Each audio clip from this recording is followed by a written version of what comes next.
satirist. Because, I mean, you all got quite serious, didn't you? Immediately after the election. It was all sort of quite a big intake of breath. Yeah. I don't know how to be funny for a moment. Yeah, because comedy's tragedy plus time. When you're doing a live show on election night, there is no time to absorb the tragedy. So I'm still a human being. I'm still going to react. Because you must remember, I'm having flashbacks and flash forwards to Brexit.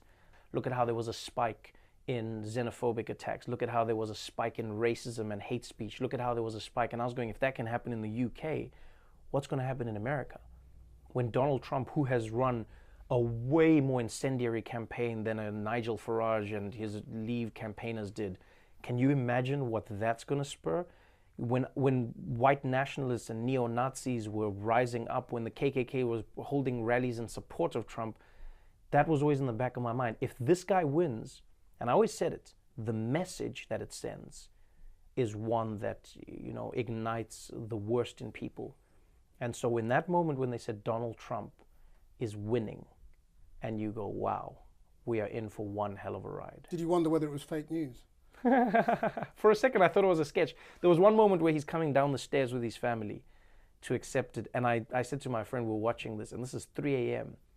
I said, I still feel like it's a sketch. Like I still don't, it still feels like it's just like some big show that we're watching. It doesn't feel real. But it is real, isn't it? And I wonder to what extent you feel you've got to use your platform to reassert facts and truth into politics. Well, now the greatest challenge is going to be expanding my bubble, you know, because I understand some people may be in a bubble and I'm inside that bubble. You know, I don't think I'm in the bubble with them, but people may have me inside their bubble. So now my goal is to try and expand people's bubbles. Because Donald Trump as a leader is someone I'm familiar with coming from a third world country. I'm familiar with that type of leader, someone who comes along and promises everything, someone who has conflicts of interest in the world of business, someone who flip-flops in his positions. That's something I'm familiar with. What I'm not familiar with is somebody having that much power being in that position. So if anything now, in terms of reasserting facts, one thing I've learned, you can't force anybody to accept a fact. Facts have now become opinions. So if anything, we're going to be in a world where we're trying to convince people of the facts. Except facts aren't opinions, are they? I mean, there is such a thing as a fact. We think so. We hope so. But we don't know anymore. You know, it feels like we're getting to the place where facts are opinion. You know, you're seeing on the news where every opinion is entertained as a fact. I mean, just recently, CNN, I'll never forget, had a lower third that said, you know, white nationalists ask, are Jews people? I was like, how on earth are we even, this is now a question? This is something that is now up for debate. It's like, are we really going to live in that world?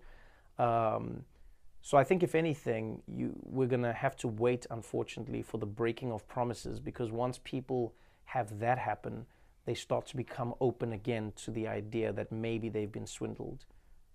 Do you think Trump is being normalised as a president now? Yes. Are we going to see him popping up on the talk shows and them all laughing Yes. along with him? Yes, I do think so.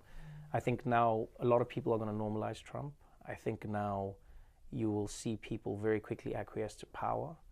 You know, already you're seeing that. Already you're seeing people saying, oh, well, I mean, you know, as a president, we got to give him a chance. And I go, but he's already giving you answers. He's already, when you appoint Jeff Sessions, a man who has a record of actively opposing civil rights, is that not you blowing the chance?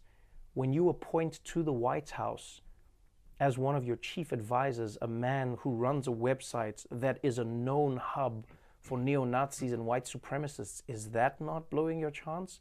At what point do we say that the chance is blown? And I think that's a very dangerous place to be in, one that I would never entertain. Just because somebody's a president does not mean they are right. We've seen that repeatedly, whether it's been going to wars that shouldn't have been fought, whether it's been scandals like Watergate. Just because you are president doesn't mean that now you are a good person. People will try and normalize it. People already try to normalize it with, they talk about neo-Nazis like it's just like a way of thinking. They talk about it like it's hipsters. Oh, who are these young hip white nationalists that are, what the hell is going on, people? People are, you know, walking around saying Zich Heil again, and people are saying, oh, well, I guess, you know, that's just how some people are. No, it's not how some people are. And that normalization is something that I won't accept, and, you know, I will constantly push back against, because it's very dangerous to slip into it. It's like a tug of war. It never happens all at once. It's inch by inch by inch, and then one day, one side pulls the rope, and then all of a sudden you're going, how did we get into this situation?